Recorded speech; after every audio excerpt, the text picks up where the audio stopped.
What's up? Billy Saveco here. Welcome back to Course of the Week. Last week we talked about that historic Homedale Park in New Jersey. This week we're heading over to the other coast. We're going to go to California to talk about that Mount Sac course.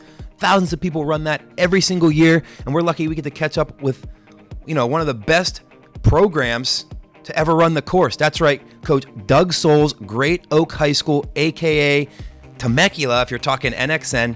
These guys are awesome. Doug, how you doing? Doing great. We just went out to the Desert Twilight Invitational in Arizona, had a great trip out there, and just trying to get our kids to kind of slowly but surely build back to what we're used to doing. Let's start things off. I go onto the website of Mount Sac. It's all moo cows or dairy cows. What the heck is that, and why? Give me the history of the Mount Sac not cross-country part of it, I guess.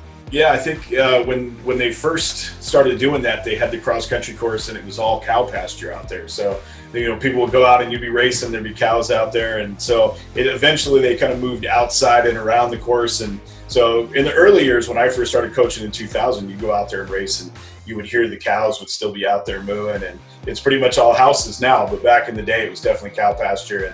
And Mount Sac's done a really good job of keeping it a part of the kind of the history of that meet, because that's when you first started there, the cows definitely played a role. You were going to see them looking at you when you were running by on the backside for sure. What's the legend of Mount Sac? Why is it such a big thing? The very first time you step on the Mount Sac course, you look at these hills and they're tremendous and it's difficult. And I've run it a couple times as an old guy, and I'll tell you what, it's not an easy course. It definitely hits you hard. So ultimately what we try to do is make sure that the kids, when they come in as freshmen, that they understand that you don't really become a California cross-country runner until you've run at Mount Sac. What's your hardest part of the course? There's a debate, isn't there, between which hill? Yeah, for me, I always thought it was the switchbacks was the toughest one, because you kind of go out and run a really fast mile, and then all of a sudden you're just going uphill, and it's like back and forth, and you kind of get to this point where you're like, okay, just over this rise, and say, nope, you got a couple more back and forths, and a lot of times the kids get to the top and they'll say to themselves, all right, I'm finally done with the hard part, and so we hammered the downhill part. But there's a lot of downhill in the course, and so you've got to mentally be able to weather the storm of the uphills, and so you can fly on the downhills. And that's kind of what you try to teach your kids, is to be prepared for that. You're going to hurt going up, but when you're coming down, you got to use it to your advantage. So that's what I was going to say. That's probably your advice. I was going to ask you what your advice would be as a coach, and it's really use those downhills, huh? Absolutely, yeah. Awesome. So you said the switchbacks happens in about a mile into the course. What is Poop Out Hill? For those who don't know, the name is hilarious. Every high school kid's going to laugh at that. It goes like this pretty much, huh? Well, it feels like that when you hit it, yeah. So you're coming off the real long downhill, coming off the switchbacks. You kind of run through this middle area, and then all of a sudden you're hitting this giant hill. And it's not the longest hill. I think it's the shortest of the three. But when you hit it, you're already pretty fatigued, and so you see a lot of kids. It's like they just downshift and they're done. Yeah. So when you get to the top of that one, you're really, really tired. And the nice thing is you kind of get this little spot where there's not as many people to go around the back and relax and try to gather yourself for the third hill.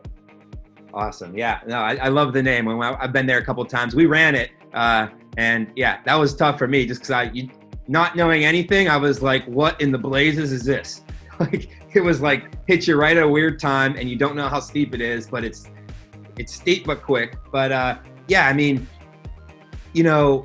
so there's been a lot of history there. Great teams like you guys come out there and run every year. You guys want to defend your title. There's a little bit of rivalry, like you said, with Nico Young's old team there, Newberry Park. Talk about how that is for the sport and how that's only going to lift you guys and the history of the whole park as a whole throughout the years.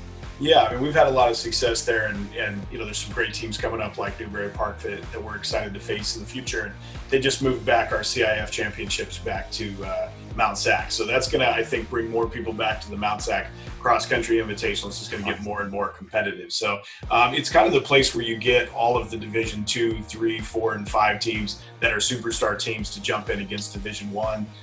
So everybody's kind of taken the best of the best on at the same time. So for us, we've had a lot of success there. We've got the records for the teams on both sides. And our ultimate goal is to make sure that we're whoever the best team out there other than us is, that we're, really getting a chance to see what they can do on the hard course. Because there's teams that can go out there and fly, but then they hit those hills and it's not always the same thing. So we really train and prep to be ready for Mount Sac. In my early years, if you didn't run well at Mount Sac, you were dismissed. Like, you're not very good.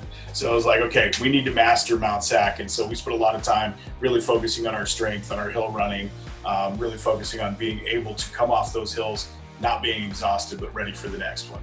So like we said, we've had some Claudia Lane running 15:49. I think that's the course record for her. That's insane. That's almost as fast as some of the guys. And then I think it was Tamagna 14:23. That's what I looked up through my gathering. Those are the 2 course records. What is a time that you're like, hey, you're cracking into the Temecula top 10, or you're going to be on the travel team, or, even just what's a good time you respect that time on both the girls and the guys side? What's a respectable time at Mount Sac?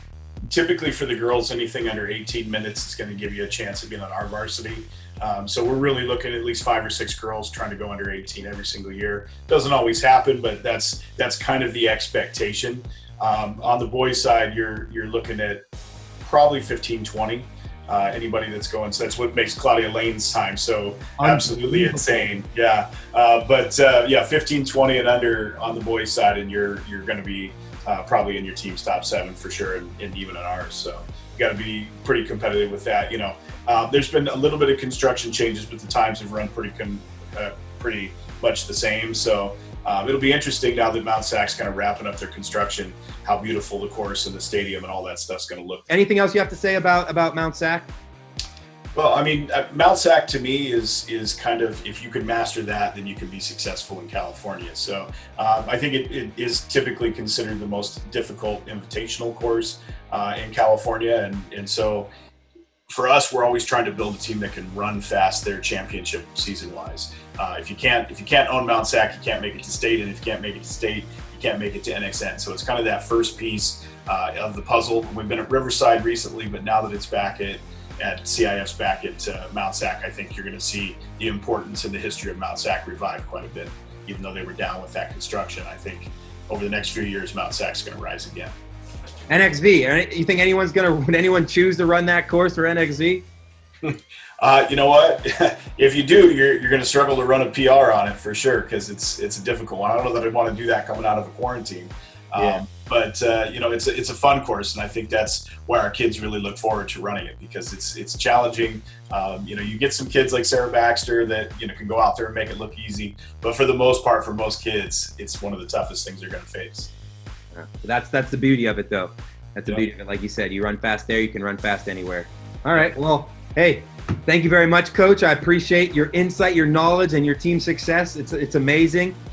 We hope to see it at NXV and maybe the next 100 years at NXN, right? Yeah, absolutely. Thanks for all your success. You do a great thing for the sport. Thanks for having me. I appreciate it. Cheers, mate.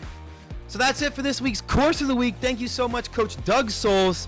That was amazing insight there. Hey, what's your favorite part of the course? What's the hardest part of the Mount Sac course? What's your favorite course in the whole entire country? Let us know in the comments. Maybe we'll feature it next week. And also, if you created your own 5K for this NXV season, well, let us know about it. And if it's cool enough, it could be on Course of the Week. All right, that's it for me, Billy Saveco. I'll see you guys next time. Bye.